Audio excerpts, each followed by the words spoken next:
Жалал Абад жаштары өзүнүн күнүмдүк турмушунда маданияттуу жашоо образын, туура жүрүм-туруу эрежелерин калыптандырмакчы. Бул максатта Жалал Абад шаарынын мэриясынын алдындагы жаштар комитети тарабынан демилгечи топ уюштурулуп, ага медицина, маданият, спорт жана дин өкүлдөрү кирди. Демилгечи топ жаштар менен ар кандай иш-чараларды өткөрүү менен шаарда маданияттуу жашоо турпатын жайылтуу аракетин көрөт. Алардын алгачкы жолугушуусу Жалал Абад мамлекеттик университетинин студенттери менен болуп, жаштарга күнүмдүк жашоодогу маданияттуулук багытында кеп жүрдү. Күн тартибиндеги тема боюнча кеңири талкуу жүрдү. Эми мындай жолугушуулар шаардагы башка да окуу жайларында улантылмакчы. Эскерте кетсек, быйылкы жылдын 1-январынан баштап өлкөдө бузуулар жана жоруктар жөнүндө кодекстер ишке кирип, анда коомдук жайлардагы тартип бузуулар боюнча жаза чаралары каралган.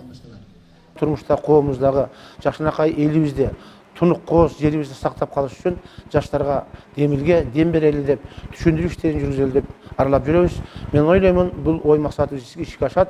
Себеби биздин жалындуу жаштар, уландар, кыздар түшүнүктүү, билимдүү, илимдүү жаштар, коомдун тазалыгы, заманыбыздын тынччылыгы, баардык бейбитчилик, жакшынакай кооз турмуш баардыгына керек деп ойлойм.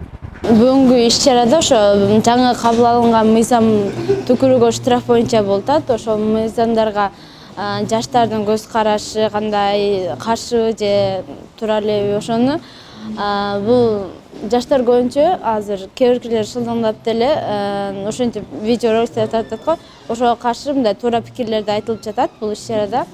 Мен бул бул мыйзамга туура эле көз караштамын. Себеби бул тазалыктын белгиси, ден соолукка деле пайда. Ошон үчүн мен мындай туура деп эсептейм да.